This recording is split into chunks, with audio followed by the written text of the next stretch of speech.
ये सिर्फ अपना जो है भारत के अंदर ऋषि मुनियों वाला जो एक इतिहास था उसी को आगे बढ़ा रहे थे। लोग बाग कहाँ पढ़ते थे? कर्माश्रम में पढ़ते थे। लोग बाग कहाँ शिक्षा लेने के लिए जाते थे?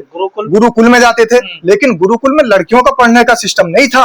अब लड़कियों को भी तो पढ़ाने की बात होगी। अगर गुरुकुल की आप शिक्षा पद्धति लागू करेंगे तो हमारे देश की महिलाएं कहाँ पढ़ेगी?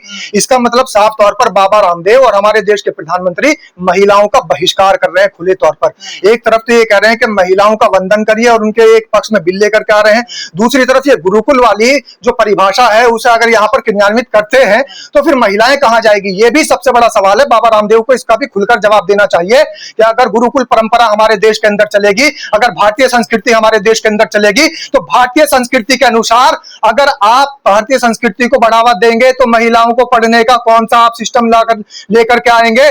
क्योंकि जो थॉमस मैकाले थे उन्होंने यही शिक्षा की नीति बनाई थी कि यहाँ पर महिलाओं को भी शिक्षा दी जाएगी, अंग्रेजी की भी शिक्षा दी जाएगी, फारसी की भी शिक्षा दी जाएगी, हिंदी की भी शिक्षा दी जाएगी। लेकिन अब हमारे देश के लोग क्या कह रहे हैं, हमारे देश के नेता क्या कह रहे हैं? हमारे देश की सरकार चाह रही है कि लैंग्वेजेस की शिक्षा खत्म कर दी जाए।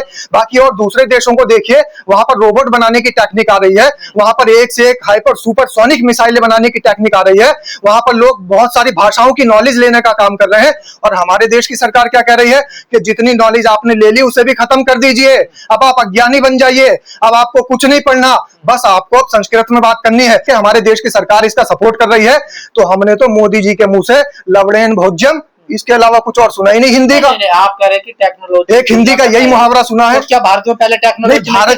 भारत के प्रधानमंत्री एग्जांपल देते हैं, पुष्पक विमान था हमारे पास। भारत के प्रधानमंत्री कौन से पुष्पक विमान में बैठ के जा रहे हैं? से हमने सर्जरी करी है, देखिए कितनी बार पुष्पक विमान में भारत के प्रधानमंत्री बैठे, ये मुझे आप जवाब दीजिए। भारत के प्रधानमंत्री पुष्पक विमान क्यों नहीं ईजाद करते? वो क्यों फिर मर्सिडीज में घूम रहे हैं? वो क्यों फिर फाइटर जेट में घूम रहे हैं? वो फिर क्यों अंग्रेजी देशों में जा रहे हैं? फिर वो क्यों अंग्रेजी कपड़े पहन रहे हैं? क्यों करोड़ करोड़ रुपए का सूट पहनते हैं? क्यों पाश्चात्य सभ्यता की ड्रेस पहन करके जाते हैं? एक कार्यक्रम में अगर उनको जाना होता है तो एक सूट पहनते हैं पाश्चात्य सभ्यता का यानी वेस्टर्न कल्चर का, दूसरे कार्यक्रम में अगर शोक सभा में भी जाना होता है तो दूसरे कार्यक्रम में दूसरा भी सूट अगर पहनते हैं तो वेस्टर्न कल्चर का पहनते हैं। तो हमारे देश के प्रधानमंत्री क्यों नहीं शुरुआत करते? सबसे पहले अंग्रेजी शिक्षा खत्म करना चाहिए। अंग्रेजी शिक्षा महंगी है और जो गरीब लोगों को अंग्रेजी शिक्षा ले नहीं पा रहे। हमारे देश के प्रधानमंत्री को पहल करनी चाहिए ना। सबसे पहले हमारे देश के प्रधानमंत्री को अंग्रेजी पहनावा छोड़ देना चाहिए, अंग्रेजी भाषा छोड़ देनी चाहिए, अंग्रेजी खान पान छोड़ देना चाहिए। दूसरी बात, हमारे देश के अंदर जब हिंदी की बात हो रही है तो फिर महाराष्ट्र से जो उत्तर भारतीय लोगों को हिंदी बोलने पर भगाया जाता है, उनको जो प्रताड़ित किया जाता है, उनको पीटा जाता है, उनको मारा जाता है, फिर वो कब बंद कराएंगे? प्रधानमंत्री राज ठाकरे के ऊपर केस दर्ज कब करेंगे? राज ठाकरे को जेल कब पहुंचाएंगे? मनसे वालों को जब कब तक जेल पहुंचाया जाएगा? मनसे पर कब तक बैन लगेगा? क्योंकि उत्तर भारतीयों को आज तक अगर किसी ने प्रताड़ित किया हिंदी भाषा बोलने पर, अबू आसिम आजमी के ऊपर अगर विधानसभा के अंदर थप्पड़ मारा गया तो सिर्फ इसलिए मारा गया कि हिंदी में उसने शपथ ग्रहण कर ली थी। तो इस देश के अंदर विधानसभा महाराष्ट्र की थी। महाराष्ट्र हमारे देश का हिस्सा है, हमारे देश के बाहर का हिस्सा नहीं है। क्या भारतीय जनता पार्टी के नेताओं को, क्या बाबा रामदेव को, क्या हमारे देश के प्रधानमंत्री को अबू आसिम आजमी हिंदी में शपथ लेता हुआ बुरा नजर आ रहा था? तब ये कहां चले गए थे? जब वहां पर मांग की जा रही थी कि मराठी में शपथ ली जाएगी, तब हिंदी प्रेम कहां चला गया था? तमिलनाडु के अंदर 1960 से लेकर अब तक एक आंदोलन छिड़ा हुआ है। वहां पर लोग कह रहे हैं कि हम हिंदी नहीं बोलेंगे, हिंदी का बहिष्कार करेंगे, मातृभाषा हिंदी है। तमिलनाडु का मामला क्यों नहीं सुलझाते नरेंद्र मोदी? और सबसे बड़ी बात यह है, क्या है इसके पीछे? सबसे बड़ी बात यह है, मैं आपको बात बता दूं कि सुप्रीम कोर्ट की सारी कार्रवाई इंग्लिश में होती है। हाई कोर्ट चाहे जिस स्टेट का हो, सारी कार्रवाई इंग्लिश में होती है। हिंदी में क्यों नहीं करते? उसके अलावा तमिलनाडु में कौन सी भाषा बोली जाती है? उसके अलावा अगर आप जाएंगे केरल के अंदर, हमारे देश के अंदर सबसे ज्यादा लिटरेसी रेट अगर किसी राज्य के हैं तो वो केरला के हैं, आसाम के हैं, साउथ इंडिया के देशों के हैं। अगर वहां की हम आकलन करें, वहां का लिटरेसी रेट बहुत ज्यादा है। और वहां की लैंग्वेज क्या है? हमारे देश के प्रधानमंत्री बताएंगे जनता को कि वहां कौन सी भाषा बोली जाती है? क्या बाबा रामदेव अनपढ़ आदमी बताएगा? वहां की लैंग्वेज नहीं बताएंगे। जहां का लिटरेसी रेट हिंदुस्तान के अंदर सबसे ज्यादा है, वहां पर भी इंग्लिश बोली जाती है। और सबसे बड़ी बात ये बता दीजिए कि हमारे देश के अंदर इंग्लिश आज जो है वो ग्लोबल लैंग्वेज मानी जाती है। तो ग्लोबल का तमगा हटवा दीजिए, इंग्लिश बोलना छोड़ देंगे। ग्लोबल का तमगा हटवा दीजिए, इंग्लिश बोलना छोड़ देंगे। और खुद देश के प्रधानमंत्री जब विदेशों में जाते हैं और वहां पर लोगों से मिलते हैं तो इंग्लिश में जब इनसे बात होती है तो वहां पर ही ये करते हुए नजर आते हैं। मुझे तो लगता है कि ये उसी बात का, उसी बेइज्जती का असर है। प्रधानमंत्री की जब बेइज्जती हो रही है ना, इंग्लिश नहीं बोल पा रहे हैं, तो इसीलिए लोगों से भी यही बात की सलाह दे रहे हैं कि भाई इंग्लिश खत्म करो, हिंदी को लागू करो। लेकिन हिंदू लागू नहीं हो गया। आपने जो सवाल किया था ना कि आखिर ये क्या चल रहा है, ये सिर्फ इनका षड्यंत्र है कि लोग बाग असली मुद्दे को ना पकड़ लें, लोग बाग शिक्षा की मांग ना करने लग जाए। दूसरी बात, सबसे बड़ी बात यह है कि आज जो लोग इंग्लिश पढ़ रहे हैं, आज जो लोग पर्शियन पढ़ रहे हैं, आज जो लोग हमारे देश के अंदर रहते हुए तमाम लैंग्वेजेस, तमाम भाषाओं की नॉलेज ले रहे हैं, तो ये चाहते हैं कि एक व्यक्ति था इस देश के अंदर जिसने 11 भाषाओं की नॉलेज ली थी और उसने इस पूरे देश के मनोवादियों को धूल चटाने का काम किया था।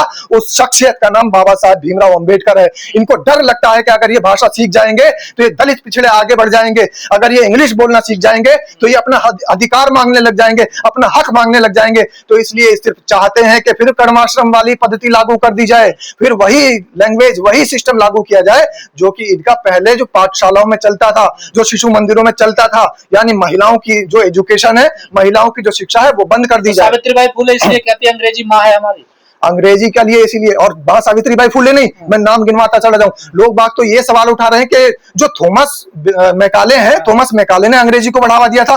अरे भाई, थॉमस मैकाले ने नहीं, हमारे देश के बड़े स्वतंत्रता संग्राम सेनानियों ने, हमारे देश के बड़े समाज सुधारकों ने अंग्रेजी को बढ़ावा दिया था।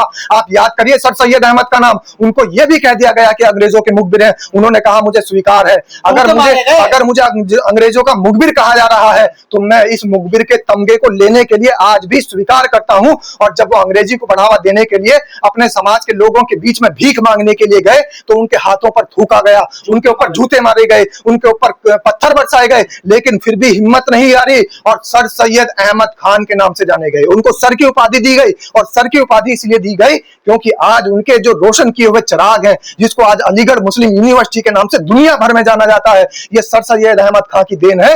और सर सैयद अहमद खान ने यह बताया था कि देखिए, ये जो एक अरबी का इंग्लिश का स्कूल चल रहा है, अरबी का स्कूल चल रहा है, उसे मैं इंग्लिश का भी स्कूल बनाना चाहता हूं। और अगर वो उस अरबी के इंग्लिश को स्कूल को, जो अरबी का स्कूल ओरिएंटल पब्लिक स्कूल नाम से जाना गया, उसको नाम उन्होंने दिया एंग्लो अरेबिक ओरिएंटल स्कूल। अगर वो एंग्लो अरेबिक ओरिएंटल स्कूल उसको नाम बनाते तो आज हमारे देश के अंदर अलीगढ़ मुस्लिम यूनिवर्सिटी ना होती। उसके बाद मां सावित्रीबाई फुले और मां फातिमा शेख ने अगर पुणे के अंदर से ये मुहिम ना चलाई होती कि अंग्रेजी को बढ़ावा दिया जाए, तो आज हमारा दलित समाज, आज हमारा शोषित समाज, आज हमारा वंचित समाज वो बिल्कुल जाहिल रहता। क्योंकि अंग्रेजों की गुलामी करने वाले जो सावरकर थे, आज उनका भी फैसला हो चुका है। राहुल गांधी का जो केस चल रहा था लंदन में, उन्होंने जो भाषण दिया था और माफी वीर सावरकर को बताया था, आज खुद के सावरकर के पोते ने जाकर के पुणे कोर्ट के अंदर ये बता दिया है कि मेरे जो दादा थे और उनका नाम विनायक दामोदर दास सावरकर था, उन्होंने 5 बार माफी मांगी है।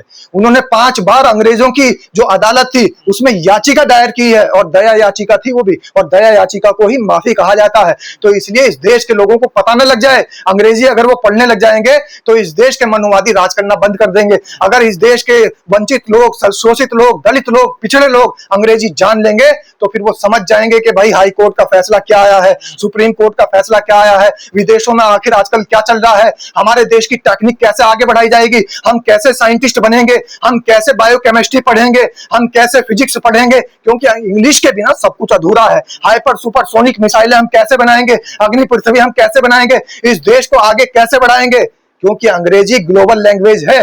और अगर हम हिंदी की बात करें, इलाज कैसे होगा, दवाई तो सारी अंग्रेजी में होती है, अंग्रेजी के अंदर दवाइयां आती है, अंग्रेजी के ही शब्दों का इस्तेमाल होता है। जगह आयुर्वेद है ना। देखिए, आयुर्वेद की अगर हम बात करें तो हमारे देश के प्रधानमंत्री जन औषधि केंद्र जितने खोल करके बैठे हैं, उसके अंदर एक भी आयुर्वेदिक दवाई क्यों नहीं है। हमारे देश के प्रधानमंत्री को बताना चाहिए कि जन औषधि केंद्र के अंदर एलोपैथिक कैसे इस्तेमाल हो रही है, फिर ये अंग्रेजी दवाओं का इस्तेमाल कैसे हो रहा है। जन औषधि केंद्र के नाम पर भारत की, देश की जनता को पागल कैसे बनाया जा रहा है, मूर्ख कैसे बनाया जा रहा है। एक तरफ आप लैंग्वेज का बहिष्कार करते हैं, अंग्रेजी का बहिष्कार करते हैं, एक तरफ हिंदी का सपोर्ट करने की बात करते हैं, तो फिर आयुर्वेद की दवाइयां क्यों नहीं बेची, जन औषधि केंद्र के अंदर आयुर्वेदिक सामान क्यों नहीं मिलते, जन औषधि केंद्र के अंदर आयुर्वेदिक दवाइयां क्यों नहीं मिलती, वहां पर उपचार, हमारे देश के जो प्रचार पद्धति है, हमारे देश की जो उपचार पद्धति है, उसके तहत इलाज क्यों नहीं होता। तो ये सिर्फ और सिर्फ मुद्दों से भटकाने की देन है। अंग्रेजी का बहिष्कार करने का जो ये बीड़ा इन्होंने उठाया है, ये जो मुहिम छेड़ी है, ये सिर्फ और सिर्फ देश के लोगों को देश के मुद्दे से भटकाने के लिए है। क्योंकि लोगों को पता न लग जाए SIR के जरिए कितने वोट काट दिए गए हैं, लोगों को यह पता न लग जाए कि CAA सीएए के जरिए कितने वोट काट दिए गए हैं, लोगों को ये ना पता लग जाए कि भारतीय जनता पार्टी कितना बड़ा षड्यंत्र रच रही है, लोगों को ये ना पता लग जाए कि आरएसएस के पास इतना फंड कहां से आ रहा है, लोगों को ये ना पता लग जाए कि सनातन टनाटन और ये सब चीजें जो चल रही है कहां से टनाटन चल रही है, लोगों को बहकाने के लिए बरगलाने के लिए। और सबसे बड़ी बात आपको मैं बता दूं कि जिस व्यक्ति ने ये बीड़ा उठाया है, जिस व्यक्ति ने ये बात छेड़ी है, लोगों को ये पता ना लग जाए कि आज इतना बड़ा अरबपति कैसे बन चुका है, उसके पास इतनी धन दौलत कैसे आ चुकी है, वो इतना बड़ा धनाढ्य व्यक्ति कैसे हो चुका है, उसके बिजनेस इतने ज्यादा आगे कैसे बढ़ रहे हैं, उसके पास विदेशों में कितनी संपत्ति है। और एक तरफ ये बात करते हैं कि भाई आप विदेशी भाषा छोड़िए, मैं तो ये कहता हूं कि आप विदेशी जो लोग भागे हैं हमारे देश का पैसा लेकर के, उनको विदेश से कब वापस बुलवाएंगे। आप अंग्रेजी का बहिष्कार कर रहे हैं, हिंदी का समर्थन कर रहे हैं, तो हिंदी का समर्थन करते करते आप ये तो बता दीजिए कि आप अंग्रेजी चीजें कब छोड़ेंगे, आप अंग्रेजी सूट बूट कब त्यागेंगे, आप धोती कुर्ते में कब आएंगे, आपके मंत्री धोती कुर्ता तिलक लगाकर कब संसद में बैठेंगे। आप रामराज्य बनाने की बात करते हैं, आप हिंदी लाने की बात करते हैं, आप खड़ाऊ पहन करके जनता के बीच में कब उतरेंगे, ये भी बता दीजिए लगे हाथों। और ये भी बता दीजिए कि आखिर असली रामराज कब आएगा, आखिर असली हिंदी के हितैषी अगर आप हैं तो हिंदू लागू करनी होगी, ये देश को फंसाना नहीं होगा। जिस तरीके से महिला बिल में फंसा दिया, जिस तरीके से किसान बिल में फंसा दिया, जिस तरीके से एनआरसी में फंसा दिया, जिस तरीके से सीए में फंसा दिया, जिस तरीके से वक्फ बोर्ड बिल में फंसा दिया, तमाम बिल में फंसाने के बाद अब ये नया शिगुफा लेकर के आए हैं कि हिंदी लाएंगे। तो हिंदी अगर लाना चाहते हैं तो हिंदी ला करके दिखाइए। अगर आप हिंदी नहीं लाए तो इस देश की जनता आपको यह समझेगी कि आप ही सबसे बड़े हिंदी विरोधी हैं।